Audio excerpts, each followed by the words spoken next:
Ah, the beautiful month of October. A time where the smell of pumpkin spice fills the air. A time when all the leaves turn a beautiful shade of orange. And the perfect time to binge watch all of your favorite horror films. Whether it be from the movie theater or an original from one of those streaming apps, we all look forward to scaring ourselves in the middle of the night. Especially since we were little kids, giving ourselves nightmares after we watched it. I'll never forget those moments I had. But where did all this started? When did these horror films start becoming popular? How about we talk about a little history of horror films?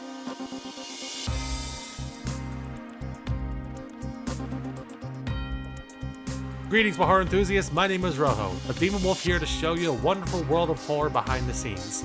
And yes, I'm aware it took me a while to release this video to you guys, like a long while. Turns out it is really difficult to make videos when you're stuck with crappy Wi-Fi in the depths of hell.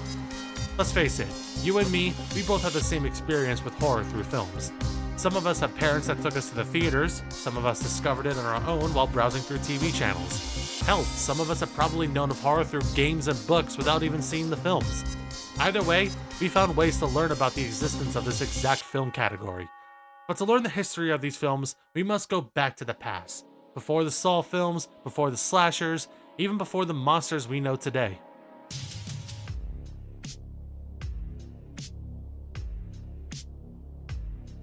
The year is 1896. The location, Paris, France. This is where it all started. Video cameras at this point have existed for almost a decade. Ever since they were invented, different films were being made by a bunch of newly discovered quote-unquote directors. One of them being a Frenchman named Georges Méliès. I think that's how it's pronounced. I don't know, I'm not French. who will have started a category that would last for generations. The film was known as The House of the Devil. Though it wasn't the first silent film, it is considered to be the first horror film ever made. This was during the time before there was any sound, which is why these films are called silent films. This film alone only lasted for 3 minutes, which was a common runtime for films in the late 1800s. The House of the Devil featured your classic spooky fellows: vampires, skeletons, bats, and of course Satan himself, which is what these two explorers were encountering when they entered the house. It's amazing that a film this old can still be watched thanks to the archivists we have today. You can even just look it up on YouTube. But this film wasn't the only silent horror film that gained its popularity. Let's fast forward a bit to the 1920s, at a funny little place called Germany. This is the Cabinet of Dr. Caligari. Although not the first horror film, this was considered to be the first film to truly establish the horror genre. The film takes place at a carnival in Germany where Francis and his friend Alan encounter the mad Dr. Caligari.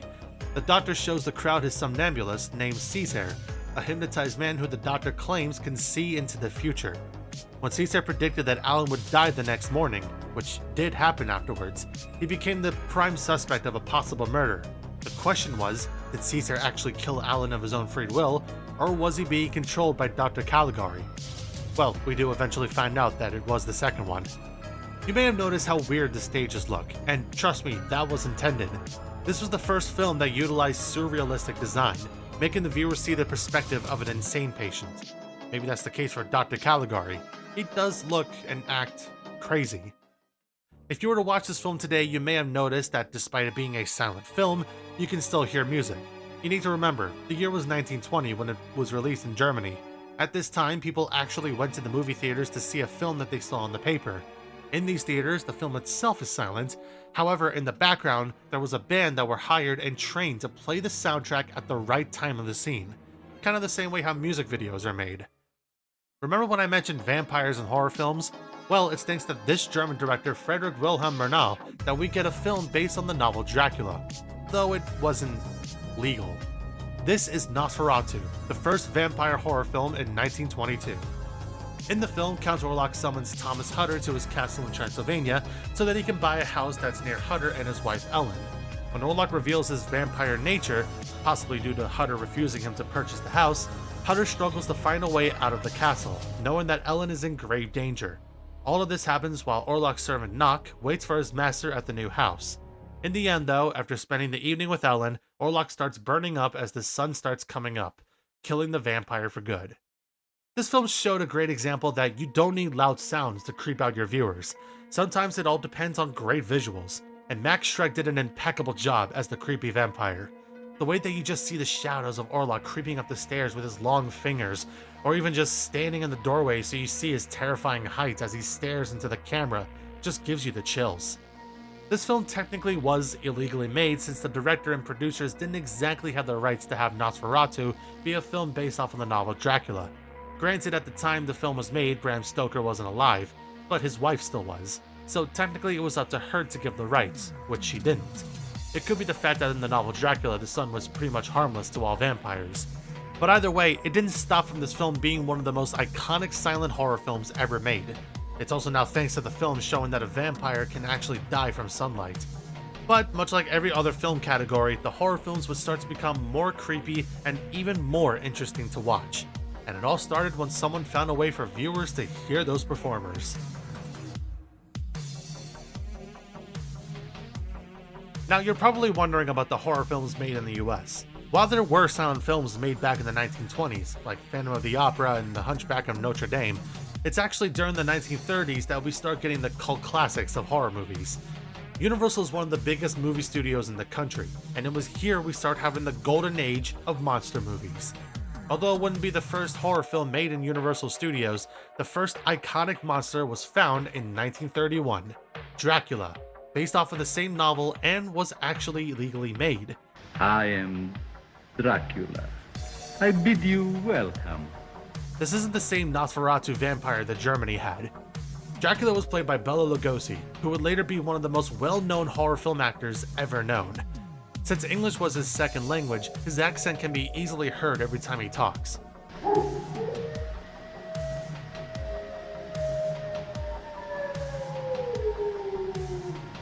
Listen to them. Children of the night. What music they make. It was from the way that he talks while playing as Dracula that we accept that is how Dracula will sound, and I gotta say, it fits him pretty well. In the film, Dracula takes residence in London at an old abandoned castle after he hypnotizes a British soldier in Transylvania named Renfield into becoming his mindless servant. Aren't you drinking? I never drink. Why? He also keeps himself fed by sucking blood off of women who enter the castle and turns them into vampires. Basically, he was the monster pimp. It wasn't until the vampire hunter Van Helsing encountered Dracula after he was eyeing up on Van's daughter that Dracula's bloodshed would come to a close. In the end, Van makes a wooden stake using the lid of Dracula's coffin and impales Dracula's heart, killing off the vampire. Mina, who was one of the women that got turned into a vampire, changed back to her normal self, and Dracula lays in eternal rest in his coffin. Now, it's only been about 2 years since sound was added into those films, and during the film Dracula, you may have noticed that there isn't that much music being played. So when there was no dialogue, the film would be silent during that scene. That's because the producers felt like they didn't need to add any scores into the film. But that's what makes this movie eerie. Whenever Dracula eyes up on his next victim, the silence makes it unnerving for that moment. It gives you quite that edge of the seat thrill, and if you thought Bela Lugosi was the only good actor, then you haven't seen Dracula being played by Christopher Lee a few decades afterwards. Dracula will always be the first Universal monster, but shortly after there were many more being made throughout the 1930s and 40s. Next one I'll talk about comes from a different novel, one from Mary Shelley, Frankenstein. This film shows that a film can be based on the novel, make a few changes in details, and still be one of the cult classics. Let me show you how. The similarities is this: a scientist plays God and makes experiments to bring the dead back to the living. Remember, this was before zombies were a thing. After the body parts were stitched back together and struck with lightning, the monster comes back to life, but will eventually cause some chaos in the town below and end up getting killed. Now here are the differences. In the novel, the scientist was named Victor Frankenstein, who made the creature come to life, but later regrets doing so as he straight up abandons the monster he created. The monster was able to talk normally, just looked, well, not human. I mean, what do you expect from just seeing a bunch of different body parts stitched together? After a while, he enters the town in search of his creator who abandoned him, and proceeds to torture Victor by killing his newly wedded wife. In the end, Victor dies in Robert Walton's ship, wishing he destroyed the monster he created. Afterwards, the monster visits his body, saying he later regrets committing the murders, and basically destroys himself. Well, at least Victor's dying wish came true. Somewhat. In the film, however, the scientist was named Henry Frankenstein, not Victor, who was basically a mad scientist. Crazy, am I? We'll see whether I'm crazy or not. Come on out. He also has his hunchback assistant named Fritz, who mistakenly broke a perfect brain and instead took the criminalized one from a university class. Once Henry got the creature to life, including saying his infamous line, Oh, it's alive! It's alive! It's alive! It's alive! Oh, in the name of God! Now I know what it feels like to be God! the creature didn't know how to speak or even move correctly. Instead of abandoning the creature, Henry tried teaching the creature how to function like a normal human being. A while later, the monster escapes after Fritz and Henry tormented by getting fire near him, which the monster was afraid of, and enters the town below. The only casualty in this one was the little girl that the monster threw in the lake without knowing that the girl couldn't swim. After that little incident with the girl, and also for attempting to kidnap a beautiful lady, the townsfolk grabbed their torches and pitchforks and proceeded to burn down the windmill with the monster inside it, killing it for good. Like I said, differences from the movie and the novel, yet both of them became instant classics in the horror genre. Also, for some weird reason, we now call the monster Frankenstein. I don't know why, nor do I really care. The monster was played by another well-known horror actor named Boris Karloff. He played so well as the monster, he was asked to be in the Frankenstein sequel, The Bride of Frankenstein, as well as other characters in different monster movies. He was also commended for staying still for hours as his face gets covered in so much makeup to make him look like the monster we know and love. It was the one thing that Bela Lugosi, who, before Boris Karloff was asked first to play as the monster after his success as Dracula, disliked, as all that makeup would have prevented him from talking. Now how about a monster that made differences throughout the years that we accept what they look like today? The Mummy, for example. When you hear about the Mummy, the first thing you most likely think of is this creature. An undead, ancient Egyptian individual wrapped up in linen, terrorizing the locals near it, and possibly even killing them. Which would be understandable given that the ancient Egyptians believed in curses and evil magic. In the film, however, that wasn't the case. In the film, a British man named Joseph Wemple, along with his team of archaeologists, discovered the mummified remains of an ancient Egyptian priest named Imhotep, along with the Scroll of Thoth. One of the members reads the scroll aloud, which brings Imhotep back to life and later escapes. During the film, Imhotep spends less time terrorizing the locals and killing them. Instead, he spends most of his time disguising himself as a wealthy man searching for his lost love, until he realizes that his lover has been reincarnated as Helen Grosvenor, or so he believes. His plan was to kill Helen, turn her into a mummy, and then bring her back to life so they can live eternally together. My love has lasted longer than the temples of our gods. No man ever suffered as I did for you, but the rest you may not know. Not until you are about to pass through the great night of terror and triumph, until you are ready to face moments of horror for an eternity of love. Until I send back your spirit that has wandered through so many forms and so many ages. But before then, Bast must again send forth death. Death to that boy for whom love is creeping into your heart. Love that would keep you from myself. Love that might bring sickness and even death to you. It's kind of more like a love horror story, not like those Wattpad fanfics people make nowadays.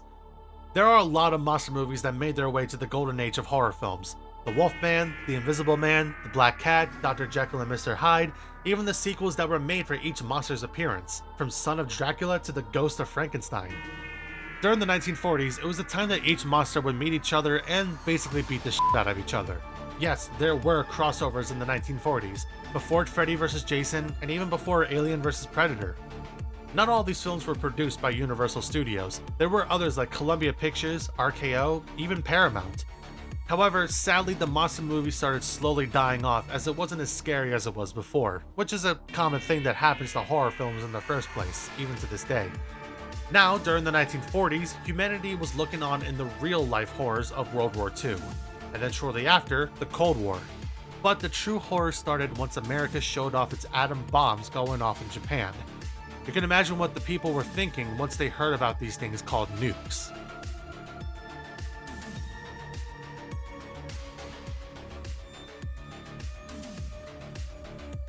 With the mass hysteria that went around in America during the Cold War, most horror enthusiasts started coming up with ideas. If a nuke were to go off, what kind of invasion would we have to deal with? You want to know what they thought of? Maybe a giant monster comes rising from the oceans and starts attacking the city. Maybe killer organisms start forming from the radiation and start attacking the populace. Maybe even aliens from outer space seize the bright light on Earth and start their invasion. A glorious time where people became paranoid over everything, even having that whole Red Scare situation. How about we take a look at the films they came up with? The first one I'll talk about is the film that pretty much got this subgenre going, Creature from the Black Lagoon. Even though Frankenstein was said to be the first sci-fi horror film, given that the scientist literally uses his inventions to basically act like a god, it was this film that made its mark in the 1950s. This previously undiscovered beast was found by a group of scientists in South America named the Gill-Man. It's like a half-man and half-reptilian creature that causes havoc to any visitors wandering around its territory. Makes you wonder what other undiscovered beasts could be lurking on our planet. The film was produced by William Allen, who got the idea from a Mexican cinematographer named Gabriel Figueroa. While they were attending a dinner party during the filming of Citizen Kane in 1941, Gabriel told William about the myth of a race of half-fish, half-human creatures in the Amazon River. For a decade, he made story notes about said creatures, and in 1953, after the success of the 3D film House of Wax, asked Jack Arnold to direct the film in the same format. The Gill-Man was designed by different people during production. Designer, who was also a Disney animator, Millicent Patrick, makeup artist Bud Westmore, Jack Kevin, who made the bodysuits, and Chris Muller Jr., who sculpted the head. There were two different people that played as the Gill-Man, Ben Chapman when the Gill-Man was on land, and Rico Browning when the Gill-Man was underwater. There were some difficulties for both of them. Firstly, Ben Chapman had to wear the suit for 14 hours each day while filming, which caused him to become overheated and frequently requested to be hosed down. He also couldn't see well and couldn't sit down while wearing the suit. As for Rico, while he was commended for holding his breath for about 4 minutes, he mentioned in a 2013 interview that while he had to get more physical underwater, it was getting more difficult for him to hold his breath. But regardless of these difficulties, it became an instant classic, and this film basically started a new subgenre in the horror film industry. Now, there doesn't have to be undiscovered beasts that hide in our planet. Some sci-fi horror comes from when a doctor experiments something on themselves. Take The Fly, for example. A scientist named Andre tests his matter transporter on small animals before testing it on himself. As he begins transporting himself, a housefly ends up in the machine with him, and their atoms start fusing together. Now Andre has a head and left arm of the housefly, but still has his human mind, and the fly has Andre's head and left arm. Over time, he begs his wife Helene to capture the fly to reverse the effect, until the fly escapes the house and Andre begins to slowly lose his human mind as the fly's instinct takes over his brain. With time running out, he orders Helene to press the button of a hydraulic pressure machine to crush his head and left arm, as it was the only thing he could do before what was left of his humanity was gone for good. A perfect example of what happens when a human decides to play as God. Oh yeah, afterwards Helene was arrested and was deemed insane and guilty for the murder of Andre, but two men get a surprise visit from that same housefly that has Andre's head and arm.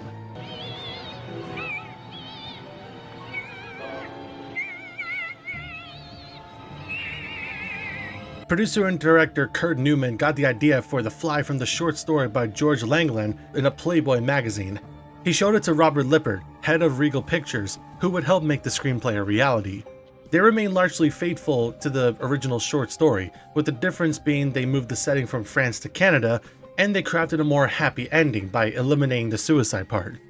Lippert originally wanted Michael Rennie and Rick Jason to be in the role of Andre, but was then settled on mostly unknown at the time David Hedison. His costume had a 20-pound fly head, which he claimed was like trying to play the piano with boxing gloves on. Also, the scene where the fly screams, "Help me," made the cast laugh so many times, they redid it about 20 times before they got the scene done. Now, what about a creature that was not only theorized to exist, but also discovered inside the lab? Like the Tingler, for example. This is about a creature that is attached to someone's spine and feeds off of their fears.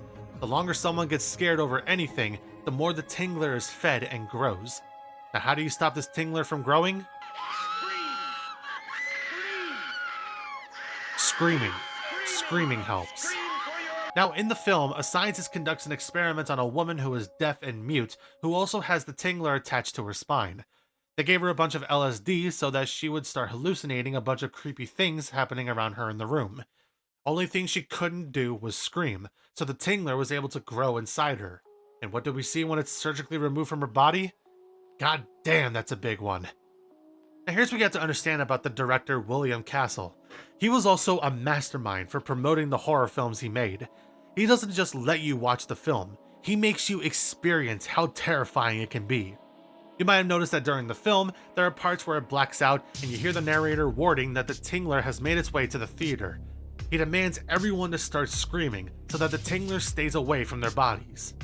Ladies and gentlemen, please do not panic, but scream! Scream for your lives! The Tingler is loose in this theater, and if you don't scream, it may kill you. Scream! Scream! Keep screaming! Scream for your lives! It's here! It's over here! Help! Help! In the theaters, the back of the seats people sat on were rigged with vibrators to make it feel like the Tingler was crawling inside their spine. There were even actors there that brought the Tingler prop with them and started screaming while trying to kick the parasite away from them. It was one hell of a way to feature the film, and soon other directors tried doing the same thing. Now that's cool and all, but now people are wondering if aliens do exist, and if so, what would happen to us if they start invading? Let's take The Thing from Another World based off of the novel Who Goes There, for example. In the film, a UFO is seen crash landing near the research base located in the North Pole. After an Air Force team investigates the wrecked ship, they find a humanoid creature frozen in ice. They bring their discovery into the lab, but Dr. Carrington and Captain Hendry have a disagreement on what they should do with the creature. Dr. Carrington wanted to study this creature, but Hendry instead assumes command over the entire base and wants that thing destroyed. Their disagreement, however, made them get distracted as the creature was thawed out of the ice, thanks to Barnes covering the thing with an electric blanket without knowing it was plugged in, and escaping the base. However, it was attacked by the sled dogs there. All they found there was its severed arm. Through this discovery, they find out it's a carnivorous plant life that feasts on blood, as seen what happened to the third sled dog. During the rest of the film, it was a race between the Air Force team and the team of scientists trying to find that thing before the others, as the creature starts killing off the team members one by one. To be fair, if aliens wanted to kill us all when they didn't want to in the first place, I blame all of these guys. It shouldn't have been destroyed in the first place, but thanks to their arguments, it's now loose and hunting them down, until it fell into a trap and got reduced to ash. At least Scotty's able to publish a story of a lifetime, warning others to watch for the skies. And now, before giving you the details of the battle, I bring you a warning. Every one of you listening to my voice, tell the world. Tell this to everybody wherever they are. Watch the skies, everywhere. Keep looking. Keep watching the skies. You probably should have listened to him because, my god, there are so many more alien movies that came out. Not convincing enough of an alien film? Okay, then how about we talk about War of the Worlds? This one features what happens during a full alien invasion. The film starts with these two scientists at the site of the meteorite crashing down near them. They soon find out that these were aliens as giant war machines rise from the ground and start attacking the populace. Now, these aren't the giant tripod aliens that we know today. Instead, they were these floating ships with a long neck on top of that shoots a giant laser beam. The alien creatures themselves are bipedal and have 3 RGB colors on their eyes. The Marines struggle to blow up the ships that have a force field shield around them, but after the scientist gets a blood sample from one of the creatures, they hope that after they run some tests, they can find their weakness so they can stop their invasion. I bet these films that were made throughout the 50s and 60s gave birth to a group of conspiracy theorists about alien life already landing on Earth, but were captured by the government and brought to Area 51. I wouldn't be surprised if that was true. Okay, so we got our new fears. Giant monsters, killer parasites, and aliens coming into our world. But what if we decide to go to a more realistic path of horror? Something like, I don't know, serial killers. Well, thanks to the 1970s, we start seeing a certain category come to life. Hey guys and girls and people and things, thanks a lot for watching this video. As you can see, there's so much more I could talk about, but just so my editor doesn't hate me, I think it's best if I split it into 2 parts. Hey, it's annoying, I get it, but at least I'm alive again. That matters more, right? Anyways, leave a like, comment on your favorite horror film that you love watching the most, and subscribe for more videos like this one. Oh yeah, and also that bell I keep forgetting exists. Make sure that's ringing to know when my videos come out. As always, keep your fears and anxiety levels high. I'll see you very soon.